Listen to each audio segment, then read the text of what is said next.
Hello friends, आप सबका स्वागत है इस योर लॉर्डशिप के ऑनलाइन प्लेटफॉर्म पर।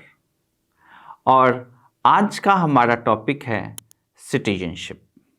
ये part 2 of the constitution of India है और इसमें आर्टिकल 5 से लेके 11 तक कवर होता है। That is the citizenship is dealt in article 5 to article 11 of the constitution of India. तो उससे पहले हम ये समझ लें कि सिटीजन्स हम कहेंगे किसको, या किसको हम कहेंगे as a citizen.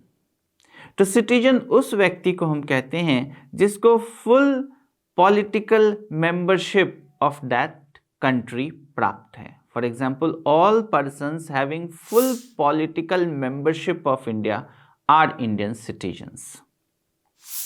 Now article 5 यदि हम देखें तो आर्टिकल 5 हमें ये बताता है कि who all are citizen और who all were citizen at the commencement of the constitution। यानी आप सबको पता है कि हमारे संविधान का 26 जनवरी 1950 को रिपब्लिक डे है और उसी दिन से संविधान को लागू किया गया था। तो commencement date of our constitution is 26th of January 1950। Article 5 simply यही कहता है कि 1950 26th ऑफ जनवरी को किस को सिटीजनशिप ऑफ इंडिया प्राप्त है।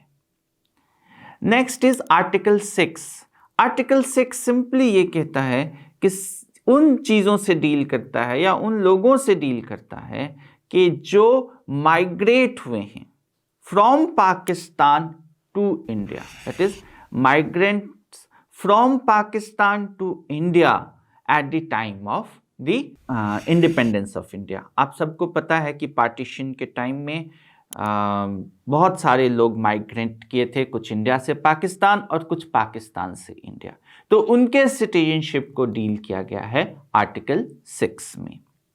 Then article 7 deals with persons who have faced the problem of reverse migration. That is article 7 उन लोगों के सिटीजनशिप को लेकर के है जो इंडिया से पहले पाकिस्तान माइग्रेट किए, but within a fixed period of time they again reverted back to India। तो उनके सिटीजनशिप को डील किया गया था आर्टिकल 7 में। Then article 8 deals with the citizenship of those persons who are residing or who were residing outside India at the time of the commencement of constitution। यानी 26 जनवरी 1950 को जो आउट ऑफ इंडिया रिसाइड कर रहे हैं उनके citizenship की चर्चा जो है वो आर्टिकल 8 में की गई है। तो इस तरीके से 5, 6, 7, 8 ये 4 आर्टिकल बेसिकली अब हमारे लिए उतना रेलिवेंट नहीं है और ना तो ये एग्जामिनेशन में पूछा जाता है।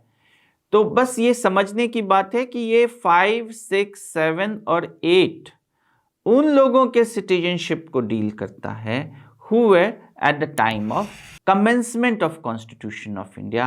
या तो इंडिया में हैं या इंडिया के बाहर हैं या माइग्रेट किए हैं या रिवर्स माइग्रेशन किए हैं।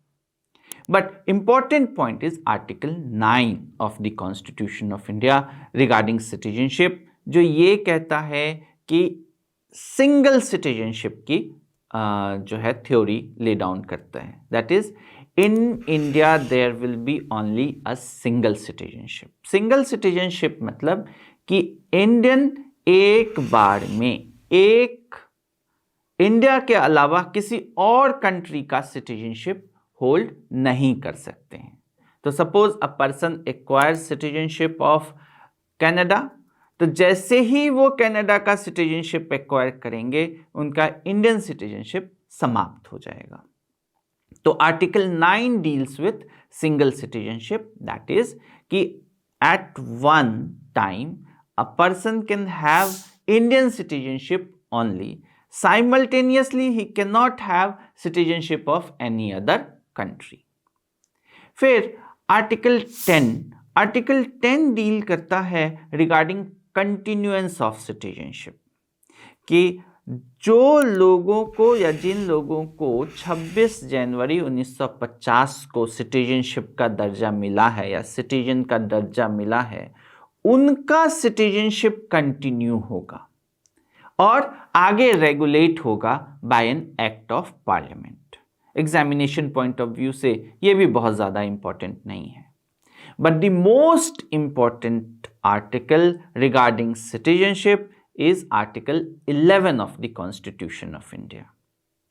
Article 11 ये कहता है कि सिटीजनशिप से रिलेटेड प्रावधान बनाने का पावर पार्लियामेंट को रहेगा। Henceforth, that is 26 जनवरी 1950 के बाद पार्लियामेंट एक्ट के थ्रू सिटीजनशिप को रेगुलेट कर सकता है। That is, parliament will determine कि किस किस आधार पे सिटीजनशिप मिलेगा और किस किस आधार पे सिटीजनशिप लूज होगा। तो इसके तहत पार्लियामेंट ने इंडियन सिटीजनशिप एक्ट 1955 पास किया और इसमें इन्होंने 5 तरीकों से बताया है कि किस तरीके से सिटीजनशिप गेन हो सकता है और 3 ऐसे तरीके हैं जिस तरीके से सिटीजनशिप लॉस हो सकता है। तो the ways of gaining citizenship उन्होंने बताया बाय बर्थ, तो a person who is born in India plus one of his parent is an Indian plus other parent is not an illegal migrant. तो आज के डेट में यदि उसका जन्म भारत में हुआ हो, वन ऑफ हिज पेरेंट्स इधर फादर या मदर कोई भी इंडियन है और साथ ही साथ दूसरा जो उनका पेरेंट है वो इलीगल माइग्रेंट नहीं होने चाहिए, तो उन्हें सिटीजनशिप बाय बर्थ मिला हुआ है। Then this is citizenship by domicile. Citizenship by domicile उन लोगों को दिया जाता है जो who are born outside India but उनके आइदर ऑफ द पेरेंट्स जो हैं वो इंडियन होने चाहिए and they have to get themselves registered at the embassy. उस कंट्री के एम्बेसी में जो इंडियन एम्बेसी होगा वहां उन्हें रजिस्टर करना पड़ेगा। Third process of the acquiring citizenship जो है वो है बाय रजिस्ट्रेशन। ये जो प्रोसेस है ये प्रोसेस अवेलेबल है for persons of Indian origin. They have to stay in India for a certain period and after that they can get themselves registered. Then the fourth process है that is by naturalization. एक person जो बिल्कुल ही foreigner हैं वो यदि India में Indian citizenship लेना चाहते हैं तो उन्हें एक particular period of time India में स्टे करना पड़ेगा and after that they can apply for the process of getting citizenship. तो फॉरेनर के लिए जो प्रोसेस होगा that is your naturalisation. And fifth process जिसके थ्रू सिटीजनशिप एक्विजिशन किया जा सकता है that is bye acquisition of territory by the Indian government. यदि इंडियन गवर्नमेंट ने कोई टेरिटरी एक्वायर कर लिया गया है तो उस टेरिटरी के लोगों को इंडियन गवर्नमेंट सिटीजनशिप दे सकती है। तो ये 5 तरीके हैं जिसके through citizenship can be acquired, that is bye birth, by descent, by registration, by naturalisation and bye incorporation of territory. अब 3 तरीके हैं जिससे कि सिटीजनशिप लूज किया जा सकता है जो इंडियन सिटीजनशिप एक्ट में बताया गया है and one of the thing is by renunciation. Renunciation का मतलब होता है बाय त्याग देना। तो यदि कोई इंडियन सिटीजन है and now no longer he wants to continue as a Indian citizen, वो इंडियन सिटीजन है और अब वो आगे कंटिन्यू नहीं करना चाहता है इंडियन सिटीजनशिप, तो he can renounce the Indian citizenship और इसके थ्रू वो इंडियन सिटीजनशिप लूज कर जाएगा। Next process is by termination. Termination of Indian citizenship का तब होता है जब कोई व्यक्ति दूसरे कंट्री का सिटीजनशिप एक्वायर कर लेता है।